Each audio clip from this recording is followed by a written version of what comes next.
Hello, everyone. Karen Glasser here, And Mel Greenberg. and welcome to Uncorked, life exposed in the most unexpected ways, where what you see is not always what you get. So, whether you're here live or on replay, make sure you say hi in the comments and tell us where you're watching from. Today, we are talking about the empty nest. I love this topic, and I know, Mel, you love this So topic as well. So, the big let's topic. talk a little bit about it. Let's intro it. Well, first of all, let's have a little cheers to our Oh, my goodness, start. I forgot. We're Yeah, drinking. it's Tuesday and we've got a It's Tuesday. Oops, here we go. yay.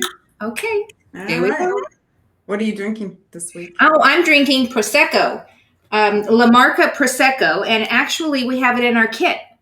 And what are you drinking? Because I know we have that in our kit as well. I'm drinking the Christian Salmon Sancerre, and it's the Sauvignon Blanc of France, and I love it. Love it, It's a love it. nice one. It's a really nice price point too. It's a good crisp.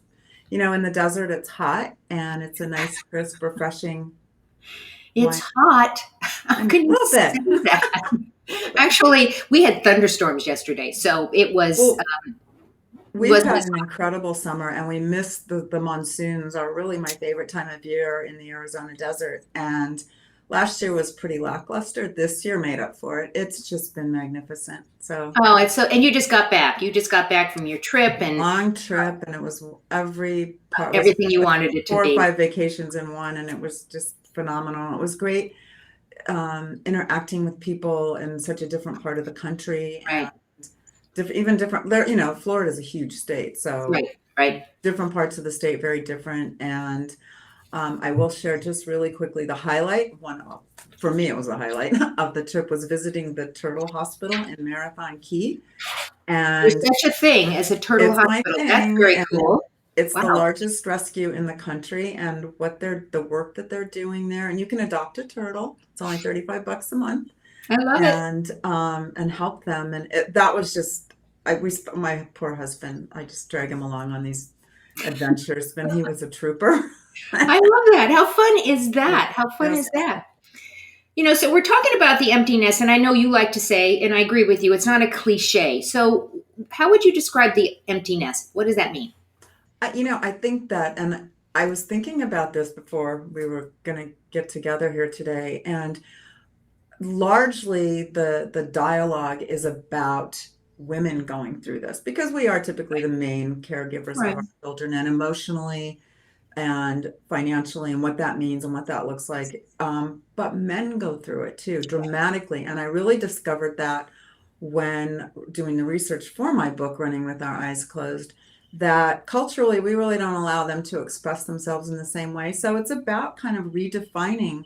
You've spent 18 years in Right. one go mode, Right. and rightfully so, raising your children, Right. getting good humans to put out into the universe, Right. and then just poof, Whew. you're gone. And when you get to that point where it's an empty house and it's just the two of you, or you're figuring out, maybe you were a stay-at-home Right. parent and now you're going to go back into the workforce, and there's a lot of things A to lot of navigate. layers. A Really lot keep, of layers. A lot of layers. yeah, So we yeah. thought it would be fun, right, to do a Mel versus Karen on the empty nest, because as much as we are so alike, we are so different, and this is another case of the empty nest. So when you think open nest, empty nest, what do you think? I think of just a change in everything, a different road. We've kind of come to a fork in the road, and the children are off happily so pursuing their dreams and the next stage of their lives. And it's kind of, I mean, when it happened to me, I sort of thought, well, I just lost my job of 25 or 20 Right. years. And what do I do now? Who am I? And more importantly, who do I want to be? Because Now, in your case, your kids, you had the emptiness. They moved out, but they came back. yeah, one moved back to Tucson, but not with us. And then at the onset of COVID, my oldest son, who works in the film industry and until this year lived in Hollywood, Hmm. and his then fiance came over to, just enjoy some time with family. Right. And Arizona and our small town was, a nice environment to be stuck, and rather than their small apartment. And they never left, and they came full time. And then the real estate market went berserk. Right. Unfortunately, we have a large home and plenty of room, and we're all happily nesting together. And there's, there are things to navigate, but it's a good circumstance. But it's Right. different. It's not quite what I expected. My husband and I kind of joke that, we're leaving a lot. So it's like they're at home going, yay, the parents are gone. They're the ones stuck at home now in their lives, building their careers and raising their family. And you just had a grandchild, and so it's not. So what is it like having Matthew and Heather, your kids, and the baby? Everybody's like there. What is that like? Well, I don't really know yet because literally they just had the baby. So Right. Right. it's an evolution. Again, I think at the bottom of it all, we have a deep respect for each other and each Right. other's boundaries.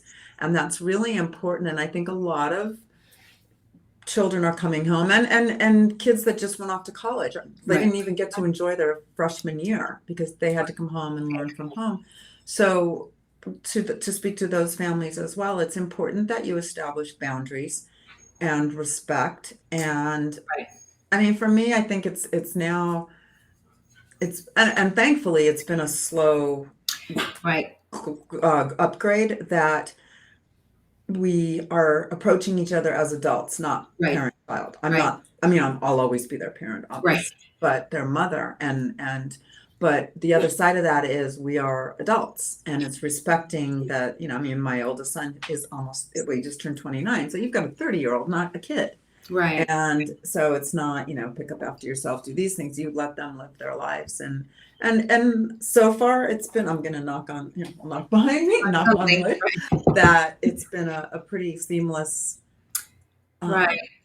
shift. But I do joke because I built this whole next stage of my life on being an empty nester. I'm like, you guys are killing my brand. I know, killing the brand. Which and your other son Dylan doesn't live Very in close. the house, but he's close to you as well. He's in Right? Tucson, and we see, and I got to tell you, we have family dinners, at least once a week. I love that. I totally love that. And everything. Yeah, it's wonderful.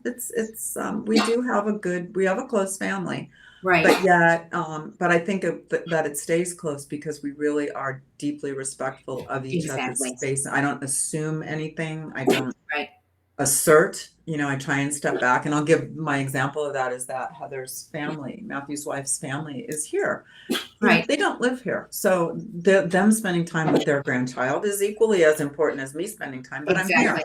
so I keep stepping back and enjoying stepping back and letting them, have their space and time with everything. So I'm totally different. I mean, when my son graduated high school, I was delighted that he moved out. And we literally moved. We moved the weekend after he moved Did you out. give him a forwarding address? We did give him a forwarding address. That's nice. I know. When I say that, I actually laugh because he really wanted to go have dorm life and he wanted to do all that. I was like, okay, but we had already bought a house, and so we moved that weekend. He graduated on a Friday. We moved in on a Saturday, and so he's been gone ever since then. He turned he's going to be 36 this next month. And he just got married. He just moved here to the desert with his bride. And so I love having them close by, but not too close. I'm not sure I could handle them being underfoot all the time. And it's not that I don't love them. I do. I totally love them. And my oldest son just moved back from the East Coast, and he lives in San Diego, about a couple of hours away. And he's come to visit as well, and he stays here for a couple of days, and then he goes home. And so it's interesting, and I don't know exactly where this comes from because I love kids. I've worked with kids all my life. I taught kids. I sang for kids. Different with yours, yeah. Right, but it was like. Yeah, right. It wasn't mine. I could always give them back to parents. Grandchildren. Exactly. But I kind of felt like my job was done. Hmm. Raised good humans, as you said, and sent them on their merry way. But I'm really thrilled that they do live close by. So when I need my Phil, when I need my touch Yeah, of Robert or Matthew, I'm able to get that. But yeah, we are more than our kids. We are more we than our are. kids, right? I mean, I Yeah. know, I know you agree with that, and I And know it's it's important tricky to for you, remember that. Yeah, right? yeah, yeah. And in fact, with them living in home, I've made it very clear I'm not their built-in babysitter Right, because I work from home, I work at home, right, and that, that and they're of clear understanding with that. And back to kind of just quickly on what you were saying, I will be happy when they move out, but with everything again was a perfect storm as much of this right, whole role has been the past couple of right, years. The real estate market went crazy, so it's overpriced, right. under inventoried, and so the timing is, we're grateful to be able to provide them an opportunity to Exactly. wait and take advantage of that when it's better. Exactly. And But I do want them to move. I want them to you, have their but not too far away, right? Because you do exactly. want them close by. Yeah. I know you said it was tricky for you because you at that point when the empty nest happened, you were a stay-at-home mom. Yeah. What happened? I mean, like all of a sudden your job, Everything. You really kind of question, and I do think that women, and men, in the workplace question it too. It's like, right, now what? Because even if you're home, it's obvious you have a vacuous hole, right, and you have some things to figure out. And if you were working, you still have there are logistics that change in your life, and then I do have friends that then question, should I have stayed at home? Did I make the right right, choices? Because now all I have is my work, and I could have had right. both. And I think it's, we juggle a lot of balls, and it's hard not to hit ourselves in the head with them. It was I struggled to figure out what I wanted to do next, and I Right. think that returning to what I had always known and loved, which was writing, was my saving grace, and Right. it was the support of my husband, and we went through changes as a couple and got to a Mhm. point, and I think that's a big thing too. It's about not more, it's less about getting back, like, oh, we have to be who we were Right. all No. along.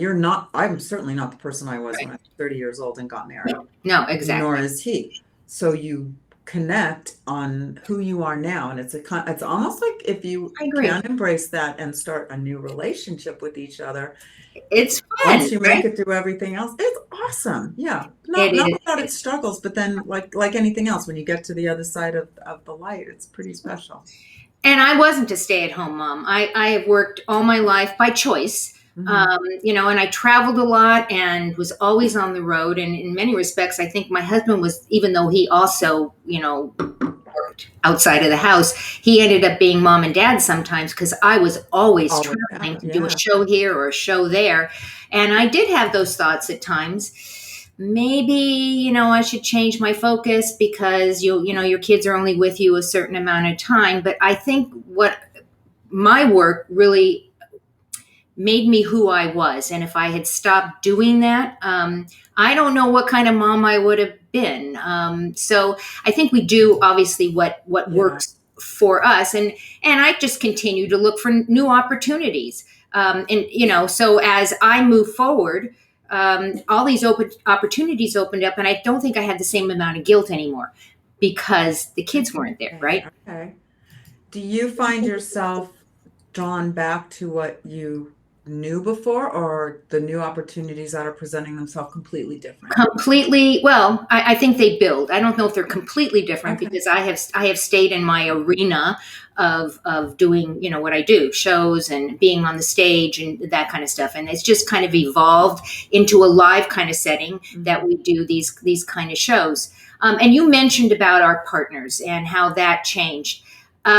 So I think I'll go first on this one because my husband and I, we were workaholics, totally workaholics, and when we did move to that new place after the kid moved out, all we did was work harder. We did not work on our relationship. We just worked harder. Okay. And um, as that evolved, he ended up moving up north to take a bigger and better job up north, and I stayed at home because my job, my cantorial job, was still here, and I had a contract.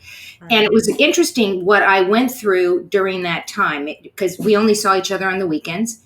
And Mhm. this went for 2 years. In the beginning, I remember saying, "I don't know how I'm going to do this. How do people have a long distance relationship?" And then it was like, this isn't so bad, because I was looking at, like, well, you know what? I can do all these things and he's not there. And then all of a sudden it was, oh God, he's coming home. And at that point I realized that we weren't in a good place. And this was already 7 years into, our youngest moving out. And so I moved up north and promptly got divorced. So it was interesting because we didn't do what I know now we should have done then. But no, no fear. Heart does make distance Yeah. does make the heart grow Yeah. fonder. And in fact, we got back together, we remarried each other, and we're Right. going strong. But we work And every day yeah. on our relationship, because I know what we did wrong then. Yeah. It Well, led and I us think that before. that's really true. And I think that and we went through not the divorce part, but the struggle. And you make a choice. You're like, okay, wait, we are here. We've done this together. Neither one of us are perfect. Mhm. There are things we need to do differently. Are we willing to, first of all? And Right. what are we willing to do? And we do the same thing. And I think the biggest change has been really open communication, and it goes back to even with the kids, like saying, like, Right. respecting, like, the vulnerability, and hearing each other, and also, and like, now we laugh because we're not 30, and when you're 60 and he's 64, um you don't hear as well, you get tired more quickly, so you can, if you can make light of it and have fun with life and where you are now and enjoy that, it's just so much more fun. And again, like you did, you made a choice, and Right. it, And it's you always can't easy go to pick up. backwards. Yeah, You can't no, and go it's easy to backwards. pick up a shiny new penny, but Right. maybe the tarnished one, the colors, the vibrance comes through in them if you really turn Right. it and hold it against the sun, and it's pretty special. Exactly. And you like to say that there are three parties in a marriage: the mother, the Mm-hmm. father, and the Yeah, child, right? yeah, And yeah, it's true. you literally created a book. You actually followed this dream, and you wrote a book, award winning book. It's very, it's a bestseller, and it's in the kit, guys. So tell us a little bit about the book and how you basically took your story. It's not your story, I understand, but Yeah. the story of Empty Nest, and created this The book. characters. It was really born through the struggle of becoming an empty nester, and the couple, the characters evolved and kind of grew and developed their own way, and talking and interviewing so many people and couples, those of whom worked through it and stayed together, others got divorced. Why? Interviewing separately females and their journey, and men.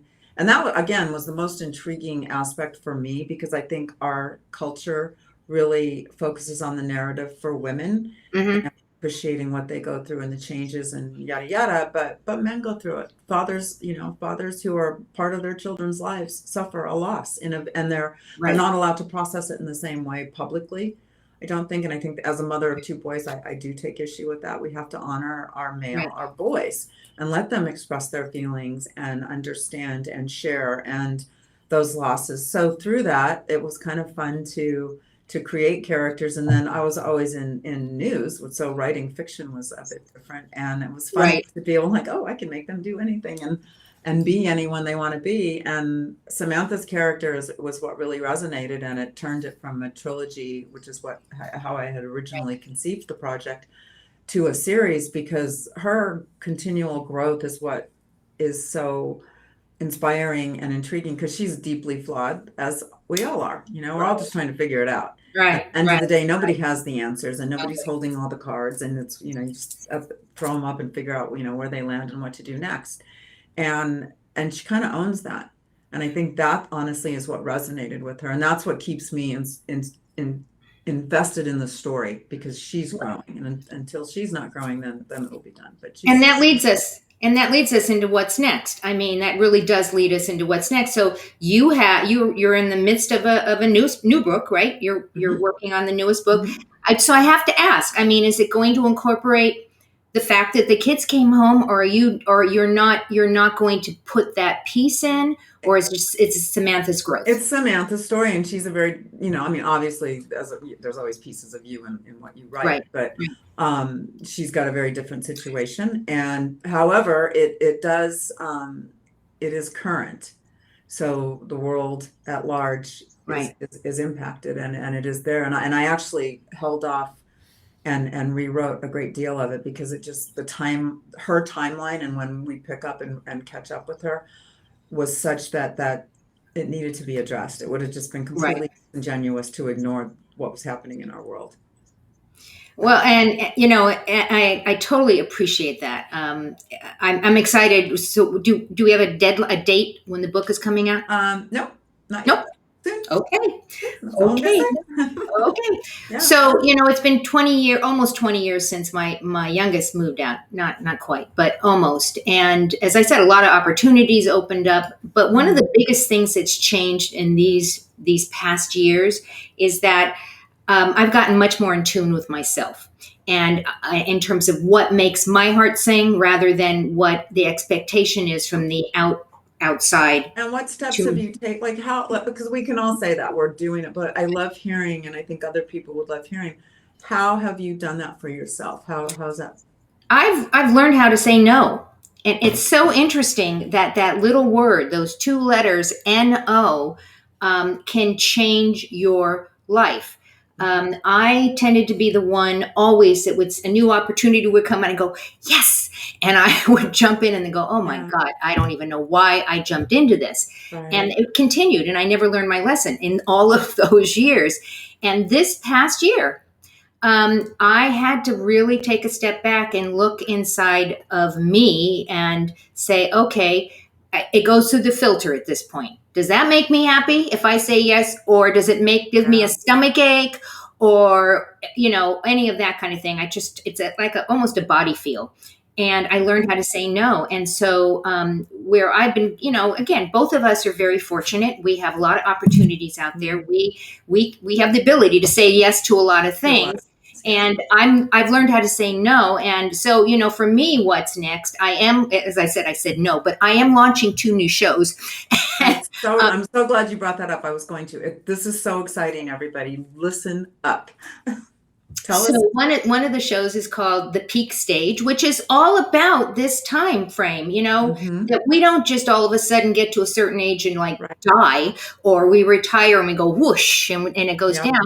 We keep reaching those peak stages, Yes. and we're going to be talking to people that have made that have stories to tell, and because it's all about the stories, right? It's all Yep. about the stories. Everyone And has I'm one. so excited about this show. It's connected with a company, and you introduced me to these people, and I forever thank you for this. The company's called Vital C, and it's just reaching your potential, your peak stage in life, and doing that. So that's really exciting to me, and that's just getting ready to launch right now. And I'm doing a business show, Which is but not phenomenal. which I'm really excited about that as well. It's actually a show that I did back in 2012, when I was saying yes to everything and then said, no, I can't do that anymore. But now that I'm looking very specifically at what do I want to do, this is an exciting show. And I have two other partners. That's the other thing.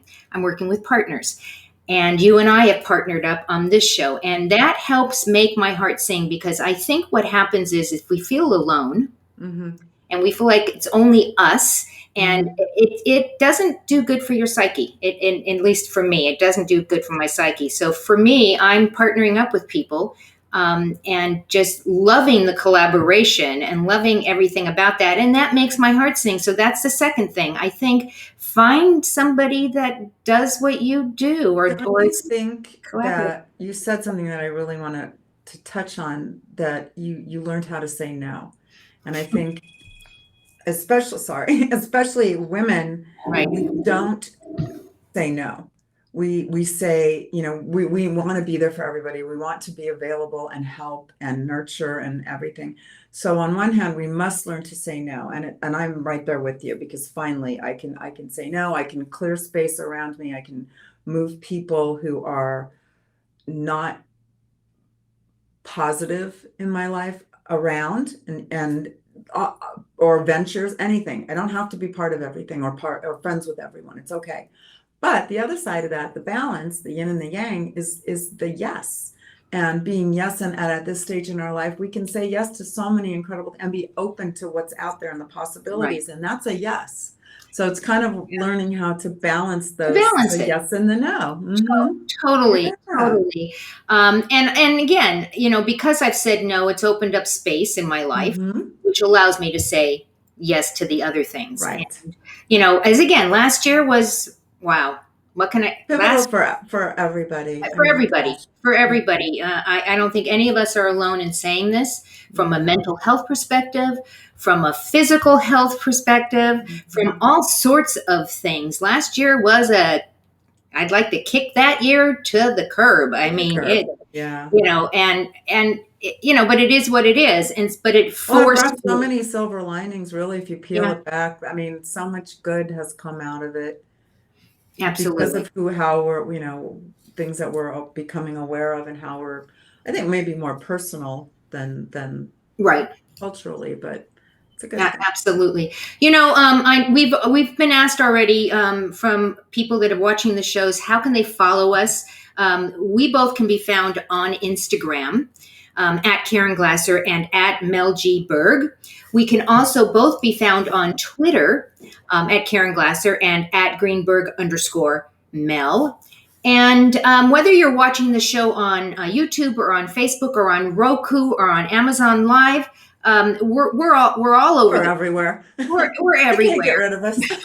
We're everywhere. But if you want to just follow us on Facebook, just go check out my Facebook page, Karen Glasser Live, because the shows actually air there first, as well as on YouTube. So if you're impatient and want to watch it right away, go ahead over there and watch the shows over Mhm. there, because it will take us, a second to upload it over to Roku and Amazon Live. But that's fun. I love having the shows there because you can sit on your couch and Yeah, watch the on show. the big screen. Absolutely. We'd love to hear from you guys. We'd love to hear Yeah. about topics that you want us to cover, right?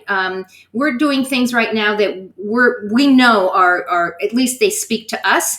And we have a great show coming up in September. We're not So going to, I'm excited for so excited September. about Oh that my one. gosh. We're even talking, we might be in the same room for this one. That would be So, awesome if we can get that going. I would love to do that. But yeah. again, don't forget to check out the kit that we put together. It has Mel's book in it. It has some games, adult games that you can play with your significant others, your partners, as this emptiness rolls out. It has some really great. We have the prosecco in there. We have the wine in there. We have wine glasses and outdoor stuff so that you can drink outdoors by the pool or wherever you're drinking. On your Um, boat. on a boat or on a yes, that sounds like a Dr. Seuss, on a boat or on right. So go check this out. It's bit.ly /uncork live. That's all caps. Go check it out. We're constantly adding new things to it.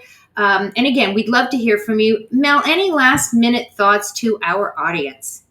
I again would love to hear from you, and you can reach both of us through our platforms privately, if to further this conversation, because this is, Right. we kind of talk to all of us going through these different stages, and there's so much else happening out there right now. And you spoke about mental health, and I just think you need to know that no one's alone, and that we're all out here for you. And if there's any way we can help or talk or Right. Exactly. connect, we'd love to do that. Just stay positive, and Absolutely. balance, a little yes, a little no, a little wine, you're good. A little wine. Wait, cheers. Cheers.